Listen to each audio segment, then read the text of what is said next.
Daniel Vassallo had what many would consider to be a dream job.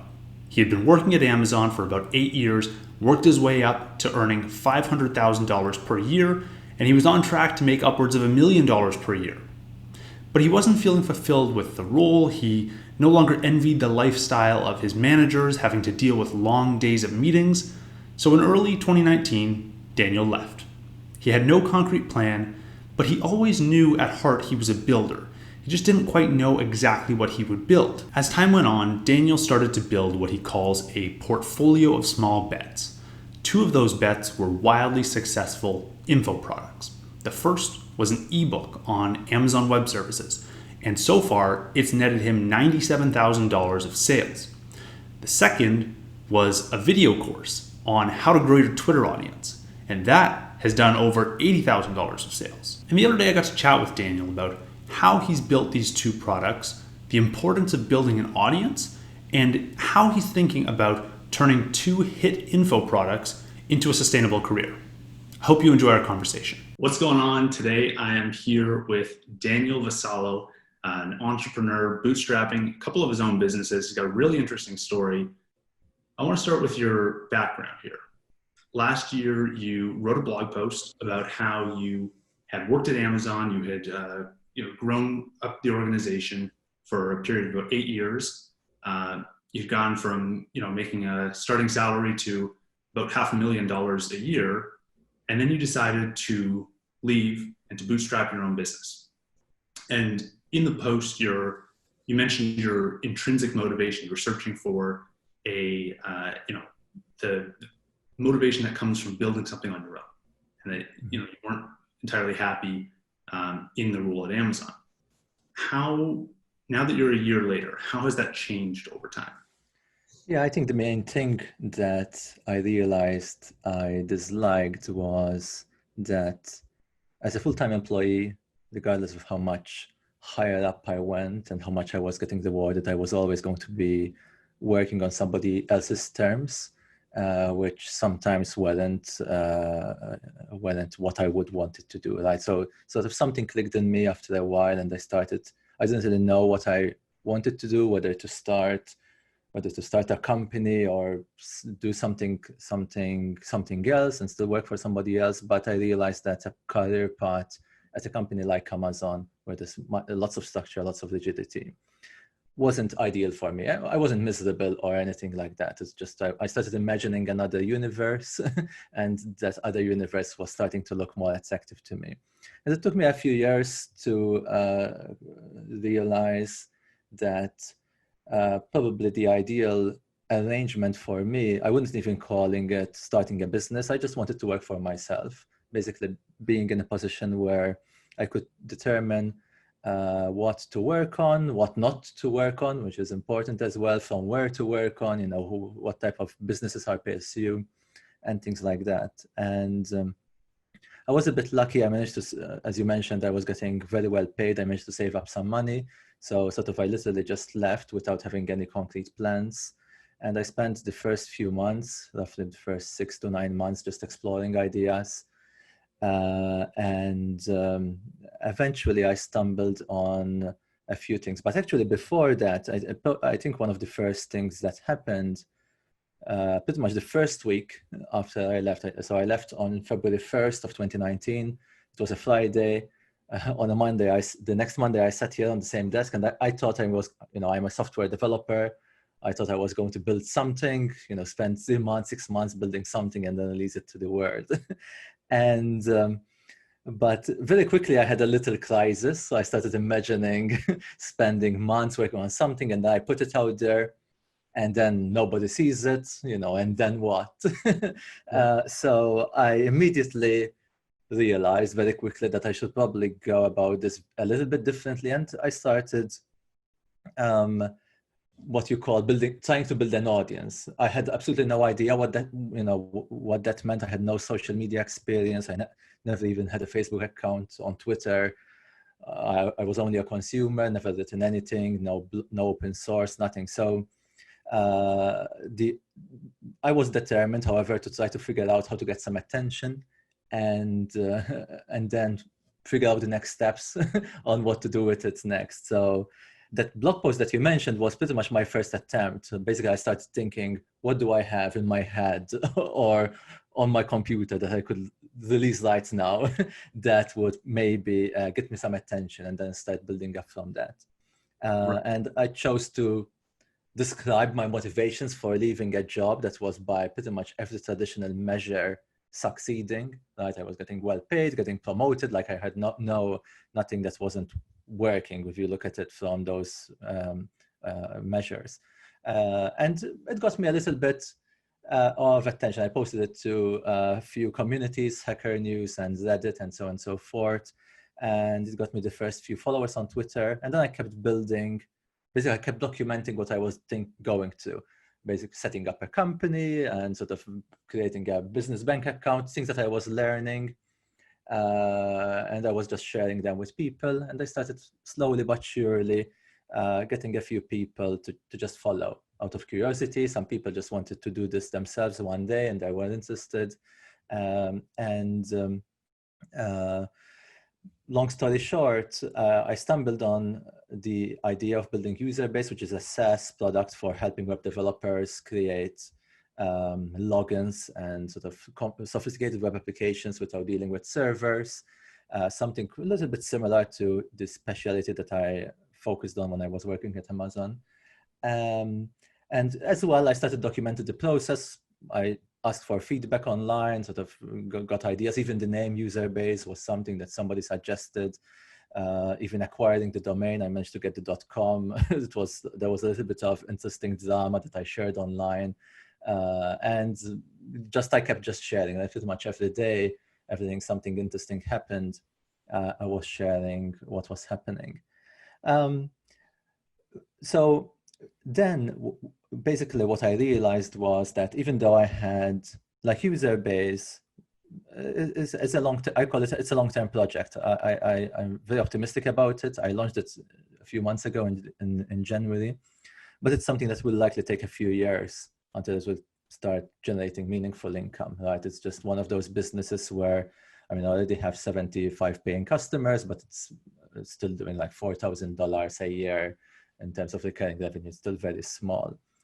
And I think about 9 months down the road, I had another small crisis again in my head. Like I started saying, even though I had, plenty of savings and a pretty long runway, there's a little psychological effect in seeing your sort of savings go negative, going down month after month.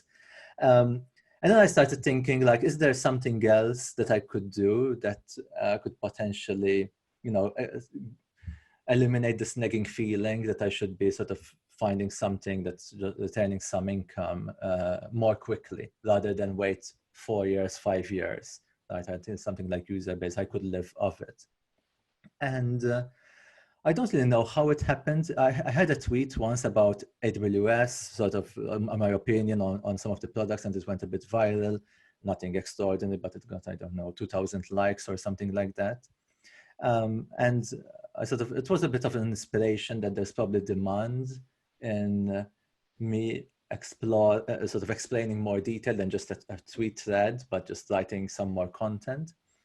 And I've been seeing a few other developers and other people like me, right, that were basically went into the business that I call it exchanging knowledge for money. They literally just package up what they already know in a book or a video course and something. They charge $30, $50, something reasonable, right? And sort of they're just educating that way.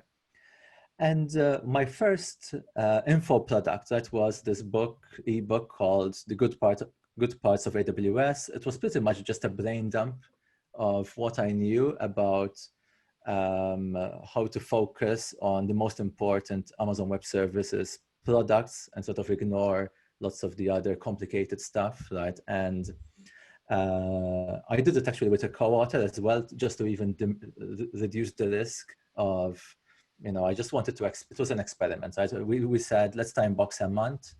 We're not going to spend more than a month on this. We ended up spending much less, actually, probably maybe 3 weeks full time, I think. And basically, when it was ready, I put it online, I tweeted about it, and I think the results were significantly better than I expected. So first I put it out for pre-orders. As soon as we had the idea, I started collecting pre-orders, and I got about $5,500, I think, in a couple of weeks, just from pre-orders only. And sort of then when I released it, I think the first 16 days it made something like $46,000, literally just from a couple of tweets alone. And now it's been almost 5 months. It's approaching $100,000. I mean, it's the nature of this business, right? I mean, the launch gets most promotion, but it's still trickling in a couple of $100 a day. I don't know. I mean, I imagine that they will slow down even more. But this was a great experiment, something that's completely unexpected. I had no clue. If you asked me, what were you expecting? I had no idea whether it will sell anything, sell $1,000, $10,000. So it was just part learning. Right. And by the way, I attribute pretty much all of this to having built an audience. Like, but the time when I launched it, I had already, I believe, about 12,000 followers on Twitter. This was in December of 2019. And pretty much all sales came either directly from my followers or word of mouth that was sort of spread by my own followers, like people my friends of my own followers, basically. And that sort of was interesting, right? Because then I realized maybe this could be something that I could make a living out of. Right? This was something that I actually enjoy doing, something on my own terms, something that the content was something that pretty much wrote itself, right? It wasn't something like I have friends that wrote technical books and they spent, years, sometimes 2 years, researching and doing work. And sort of when I talk with them, it's not like they enjoyed it. Like it felt like a big burden. And when they released it was like a big weight off their chest. It was different from me. I just enjoyed the process. It was enjoyable. I enjoyed promoting it. Right? So it fits with my intrinsic motivation idea. Nobody was forcing me to do this. It was just natural energy that came from within. And do you think now that you look back on your time at Amazon and being unhappy about not having that intrinsic motivation, do you think you have that now? Did you get what you were looking for? Yeah, no, absolutely. I think definitely right now that I'm only working on things that I choose to work on, which is what I actually wanted. I think the only thing I haven't yet achieved yet, to be completely honest, is that I don't believe I have made it sustainable yet. Right? I mean, sure. I mean, we can talk about details I share openly, but this book and the video course about Twitter audience have been tremendously successful. Like in 5 months, they're approaching almost $200,000. These couple of things. Which is amazing, but I still don't know. And I think I would be fooling myself to believe that they're just going to continue generating income forever, or that I could come up with ideas like this and they'll keep succeeding. That's why I'm still not sure whether this lifestyle yet. So basically, I think it's still a work in progress. That I am definitely, like, my goal, if you were to ask me what's your goal right now, is literally to make this lifestyle sustainable. That's where I could choose to work on what I want, on the things that I enjoy doing, that I could choose to take some time off when I want without have to ask for permission, and experiment again, like without asking for permission, or just without having to justify it or things like that. So it's basically, I think what I'm trying to do is, I tweeted about this recently, and many people like this idea of building a portfolio of small bets. Right, basically that's what I'm doing. I mean, user base is a long-term bet. I think if it succeeds, it will be even better than all this, right? Because it's recurring revenue, and it's just makes it much more possible to build to make it sustainable. These info products are just supplementing very well the gap in between, and I would like to do some more eventually if I come up with some good ideas. And I might do other things, like right now, I'm pretty much just throwing my attention pretty much at random things. And I ask myself, is this something I would enjoy doing? Is this something that has reasonable odds of making it successful, right? If it fails, would it be a big deal, right? I don't want to make something that would be a huge risk, right, for me. Like, and if sort of, if whatever idea sort of matches those those conditions, I start entertaining it seriously, right? Right. I think there's a lot of people who kind of envy this position of being able to work on what you want to work on. And I think that's kind of, for a lot of people, the dream. Was there a particular moment for you while at Amazon where you said, but I think a lot of people also, one thing is like they want to do it, but there's always a barrier to jumping in and going 100% on your own business. So I'm curious to know, was there something at Amazon where something clicked for you, or was there a moment where you kind of got pushed over the edge and were like, okay, I'm ready to do this on my own. Yeah. I for sure need to do it now. It has to happen or else it's never going to happen. Was there some kind of moment where something shifted for you? Yeah, no, there was a moment. I think I was in an extreme position where my sort of my career growth at Amazon grew very quickly. I was getting promoted quickly. Things were working out really well, and I think paradoxically that made me realize faster that basically my satisfaction, despite my compensation, like grew like 5 times in 4 years, and I got promoted 2 times, and I was sort of getting more responsibility. My satisfaction didn't really improve. My lifestyle improved a bit, but nothing significant, right? When I looked back a couple of years before, and I think there were many things, but this was the realization that I would be fooling myself if I believed that if I get another promotion or I get more income or something like that, things would radically improve. Like the past was showing me that the two things are almost decoupled. But then I think I started looking at other people that had been at Amazon and similar companies for 10 years, 20 years. And to be honest, like I didn't envy their job. Like, and don't get me wrong, like they were highly knowledgeable people. I envied their knowledge and their skills and whatever. But their day-to-day job, like, leaving home at 7, meeting after meeting, arriving home late, just randomized by many different things. Still, despite the level of success, but you're still sort of following orders, right, in quotes, like, and sometimes doing things that you don't like, and vice versa, not being able to do things that you'd rather do. And I think there was a date when it clicked. Like I was on vacation for a couple of weeks, and sort of I really started feeling like I don't want to go back, right? And it's when it started, when I started exploring in my head, in my imagination, what would be a better arrangement for me. And this didn't happen overnight. I mean, the click happened. There was a point in time, but then it took me probably another 2 years until I realized, I mean, should I go do a Silicon Valley type company? Because this was the default thing many people did that left a company. Like they had a big idea, they wanted to do it at all costs, and they went, found investment, and sort of went that path. But I realized that if I did something like that, I would probably be in an even worse position because at least at Amazon, maybe I could always give 2 weeks notice and leave.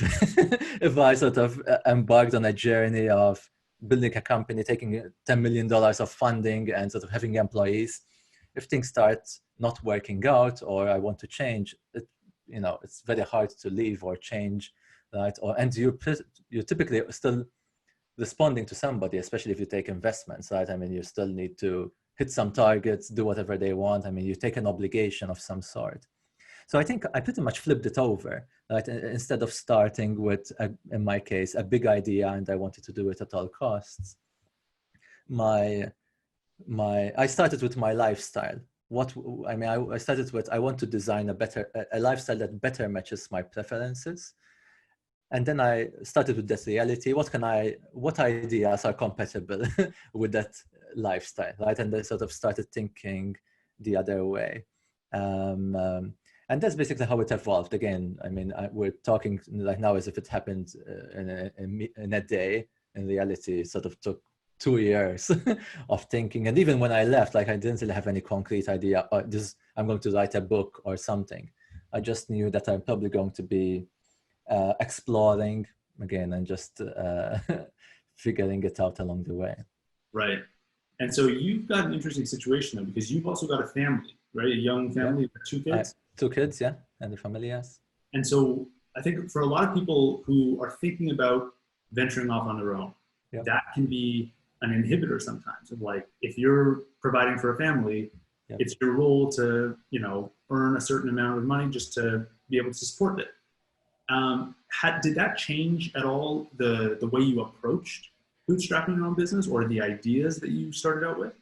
Yeah, to be honest, I never really thought that I'm taking any consequential risk that would significantly affect my family. Like, let's face it, I think, and this is the way how I reasoned about it. Like, in a case where I didn't manage to make this work, it's very likely I can still go back in full-time employment and make ends meet and make a living, right? So still, I would have probably burned a good amount of my savings, which are my family savings as well.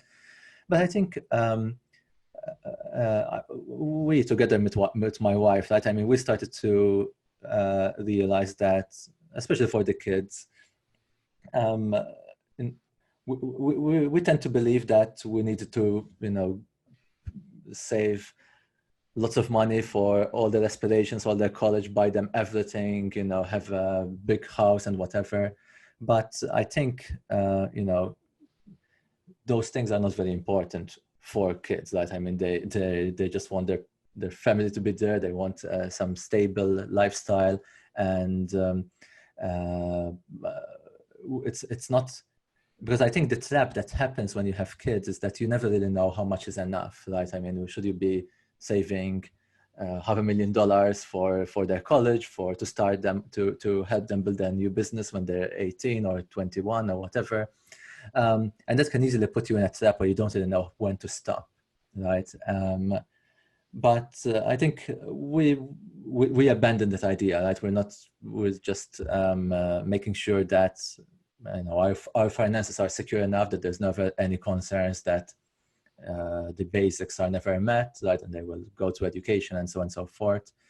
But we're not putting the pressure on ourselves to save an unbounded amount of money just in case, you know, they needed to do this or that and whatever. We'll figure it out when it happens. And when the kids are grown up, I mean, they could figure it out on themselves, to be honest.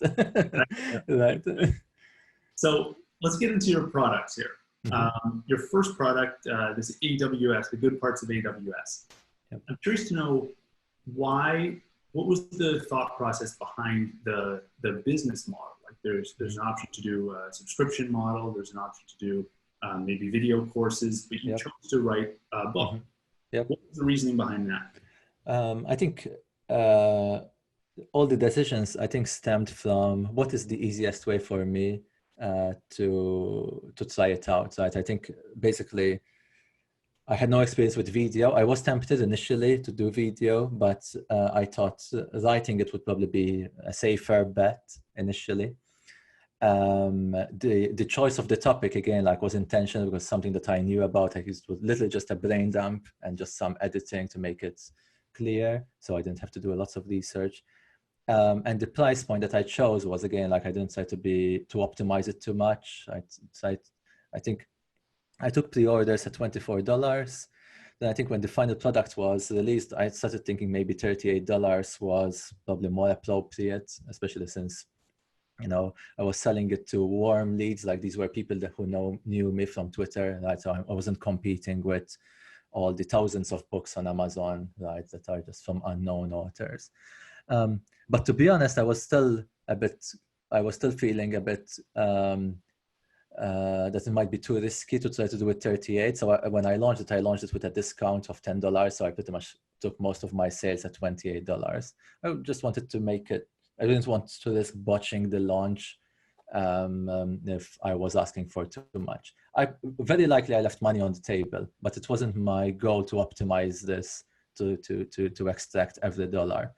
I wanted to figure out, I mean, could this type of thing sell, you know, to learn from the information and sort of figure out whether this is something that I could do again. Right? So that was part of the whole idea. So yeah, I think the format and the topic and the pricing were all pretty much determined based on what's the safest way to do this bet. Even the fact that I got a co-author, he was a friend of mine that followed a similar path to me, used to work at Amazon as well. And initially I was thinking of doing it by myself, but sort of I thought if I split the work with someone else, just going to de-risk the bet even more, right? Right. That's how I went about it. I think it's interesting. You mentioned about how selling this book for $38 and $10 discounts, 28. You probably left money on the table there. When I think about book sales, I mean, unless it's a textbook, I think a lot of people would look at a book and go, "Wow, $38 is like pretty expensive." You know, if you go into a bookstore, right?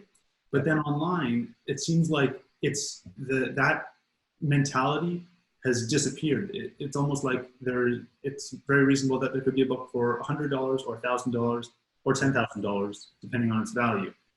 Why do you think that is?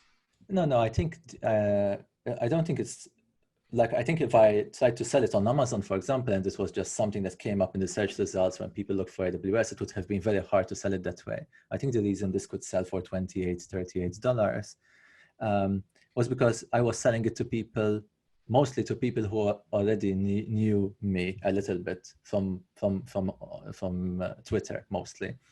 I wasn't competing with all the other products. People wanted to hear my perspective on this. I had already been tweeting some content about AWS. I don't do that much anymore, but back then I shared already for free, obviously, tweeting my perspective on different things. And so my audience was interested in knowing more about my perspective. Right? So in that case, I think from the consumer side, and I've bought products like this myself, right, from people who I follow. And I think the reasoning goes that it's a significantly safer transaction, right, where if I'm interested in some topic, I go Google search or Amazon search and I buy the first one that comes up. There's a high chance that I buy it, I don't like it, or sort of it doesn't match what I was expecting.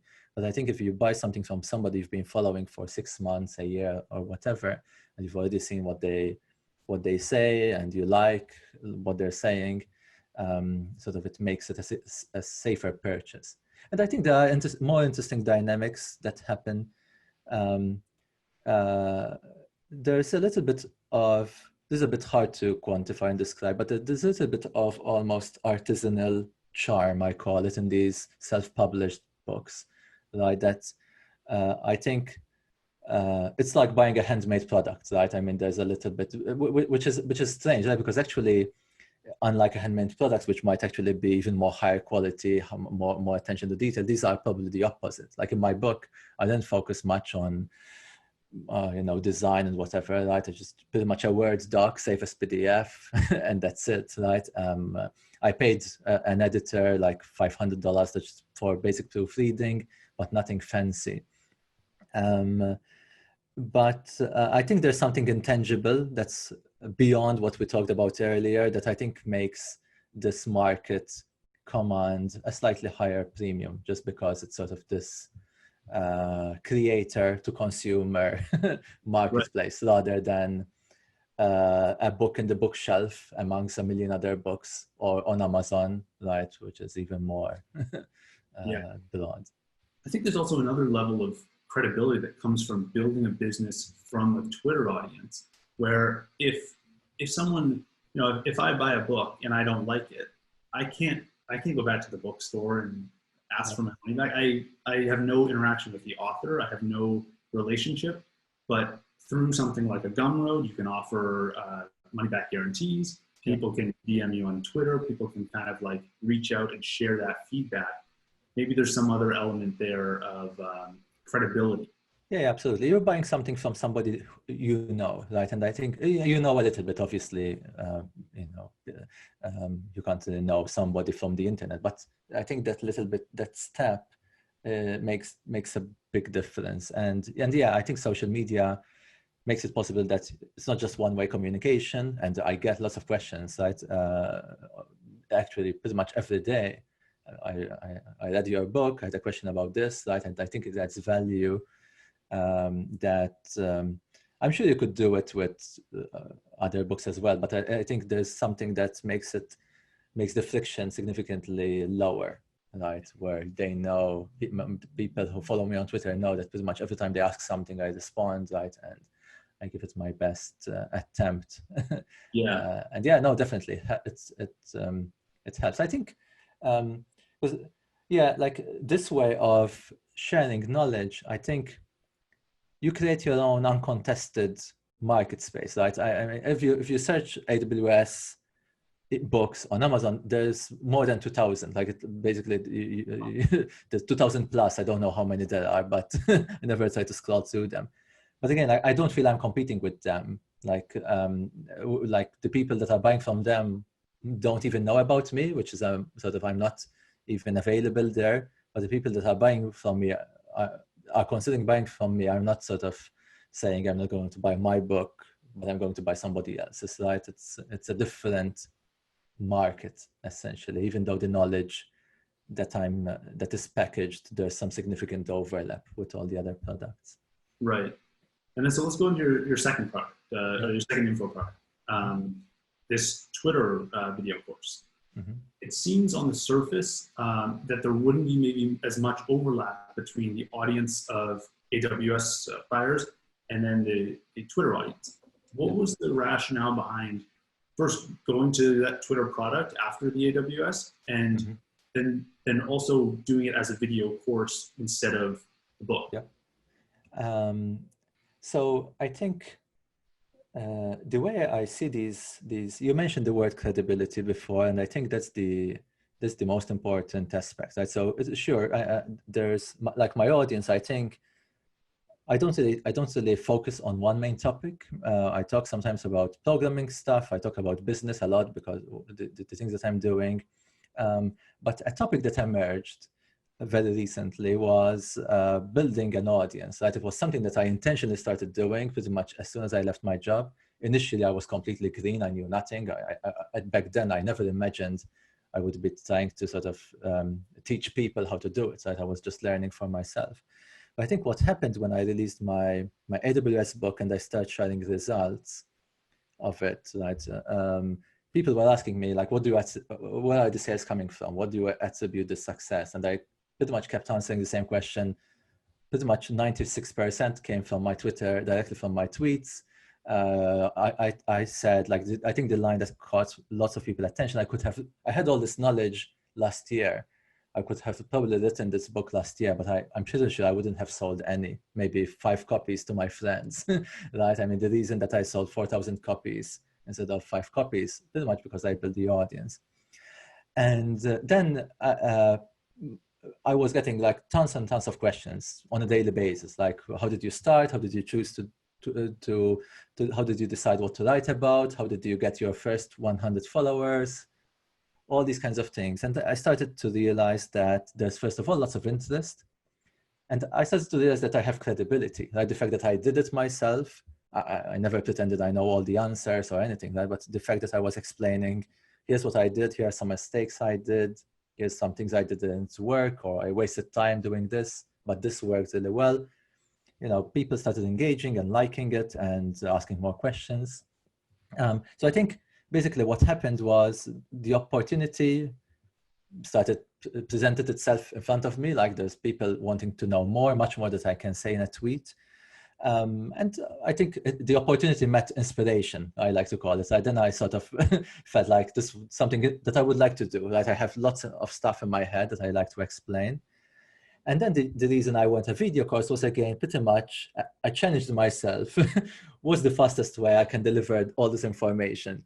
And I started thinking, probably if I were to write a book, you know, when you're writing something, at least me, I'm never going to be able to do something like in a week or whatever. It always takes time, right? To find the right words, right paragraphs, right structure, right flow. And I said, what if I literally just prepare some slides, you know, turn on Zoom, press record, and I just speak over the slides, like literally a brain dump vocally, right? As we're doing this interview pretty much, right? And again, like it was an experiment. I had never done video before. I don't consider myself, somebody that I don't think I'm very polished in the way I speak. But I think another thing that I didn't want to do, I didn't want to obsess about re-recording it 10 times and editing things out. I just left all the all the, pauses, all the weird things, just left it crude, right, like that. And I think it worked well. I think if I spent 10 times more effort on it, in improving it and, cutting and re-recording and making it more efficient, I might have maybe gotten, I don't know, 5% more sales. I don't know, maybe slightly better reviews. But I doubt. I tried to go with the 80-20 rule a little bit, right? I just 20% of the effort to get 80% of the results. Sort of, again, like going back into my small bets idea. Yep. This was an experiment. I had, again, like I had a little bit more confidence this time. It would be unfair to say I had no clue that I will be able to sell something. But again, like I had no idea whether this type of topic would sell, $1,000, $10,000 or whatever. And so far, like it's sold almost $90,000. It's 82,000 in a little bit over a month, right? Which is crazy. Like I expect this one. So this had a significant, and I had a bigger audience, right? So when I launched the first book, I had 12,000 followers, and when I launched this one, I had 24 or 25,000. So almost double the audience. So it's expected, I think. And the price was a little bit higher as well. I launched this at $59 instead of 28. I think, and I'm speculating here, I think despite this having a bigger spike in the beginning, the AWS book might have a longer tail. I think it's the type of content that pretty much, I've pretty much stopped promoting that. It's mostly word of mouth. People literally reading it, they talk about it to their colleagues. Actually, I lied. I'm doing a little bit of paid ads, very small amount on Reddit. It's the only place where I found a channel that actually can be profitable. I have super low cost per click, less than 10 cents per click, and it's converting really well. I'm sort of, for every dollar in net spend, I make about $2.50. But my bid is so low that I'm only managing to do like $40 a day in sales. Otherwise, there's so much competition that doesn't work out. And for example, I don't imagine that the Twitter audience course will work. I'm not sure. I haven't tried yet, but I think it will be harder at least to make it work with like paid ads or something like that. It's just the content. I think, again, like people are buying it almost exclusively because they've seen me do it. All the credibility came from it. There's millions of courses online for free and otherwise about how to build an audience. So I'm, again, like I can't compete with those. I'm just the people that saw me do it. They just want to learn about more details, right? And that's the pitch. Right? Let me show you how I did it and how I think you can do it as well, right? It's not an interesting, so I guess it was, you posted this earlier today, a tweet about how you got these $82,000 in sales from Twitter course, and that the entire course in the production of it was only about 16 hours, I think. It was like $5,000 per hour of production versus the book, the AWS book, which you had spent a few weeks doing. Yep. Were you at all surprised at the high rate of return on every hour you spent creating a course? I wouldn't say I was surprised because I did it intentionally. Right? It was literally an attempt to get the highest ROI possible. Right? I mean, maybe it's not exactly true. What I wanted to do, I had some ideas in my head that I wanted to package up, and I wanted to find a way to package them up with the minimum effort possible. And I think all the decisions sort of came up from that. So it was intentional to make it a high ROI product. And I think this is probably the best way of approaching this info product business. As we mentioned earlier, right, I see many people that are doing this that despite making it successful, they make $100,000 or something like that. But the problem is sometimes when you talk with them, they tell you, I've been doing this for 2 years. I'm spending nights and weekends polishing up and creating code and doing all of this. That's which sometimes deep down they don't even feel like it's worth it. Sometimes they say, "Oh well, I'm happy I've done it. I'm never going to do it again." I just, if I divide it by the number of hours, it's just minimum wage or like significantly lower than what I would have wanted to be. And I think that's a problem. Again, like first of all, if you're doing it for a very long time and you're hating it, it's not a pleasant, and it's very unlikely you're going to do it again. And it's like now I'm in the opposite situation. I'm actually, I have all my radar pretty much up, waiting for another opportunity because I enjoyed doing it. I enjoyed promoting it a little bit. Again, just tweeted about it. I joined the whole activity, right? So I'm just looking for another opportunity and inspiration to strike again and try it again. Whereas if this was something super burdensome that took me years to do, and I look back and say, oh, I don't want to live through that again, it's not good, right? That would be unlikely that I'll do it ever again. I'm curious to hear your thoughts on online education, because you've now done these 2 successful products. We're starting to see, especially now in 2020, education shifting online. I mean, universities now either have to do online classes or nothing. Yep. How much of the traditional education system do you see flowing towards online education? And do you think it's going to be formatted in the same way as you're building it, in courses, videos, books, Yep. or another format? No, I can't speak for all education, but at least for technical knowledge, I think it's already been, even before the current events, that it's already been that many technical people, many programmers learned a lot online, even back 20 years ago when there was significantly much less. Even myself, I learned much more from the internet than probably from everything else combined, school, books, and whatever. I think the most fascinating thing that's happening right now is that you can learn directly from the practitioners. It's not just from a teacher or somebody that hasn't been doing something practical for a long time.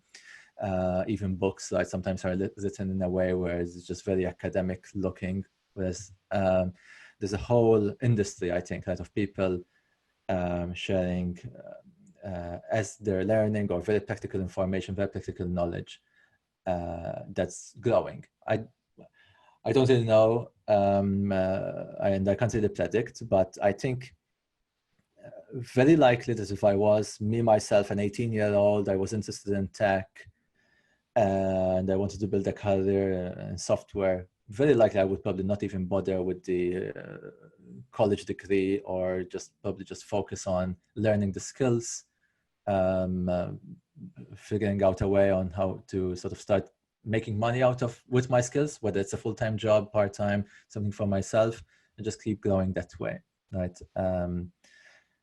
But overall education for everything else, to be honest, I don't know. It's not something that Sure. I'm exposed to have an opinion. Fair enough. So I want to talk one more thing about your Twitter. I noticed, like, you share a lot of your revenue metrics. You mentioned this. You're very open about how these businesses are doing and how they're growing and how they're being promoted. Is there a certain level of credibility that comes from that, or what's the reason behind being so transparent with your audience? Because I think a lot of business owners, at least in, a traditional physical business, you walk into a store and say, "Hey, how much money do you make?" They're not going to tell you. Yeah. So I think it helps credibility a bit, but I think the reason I do it mostly,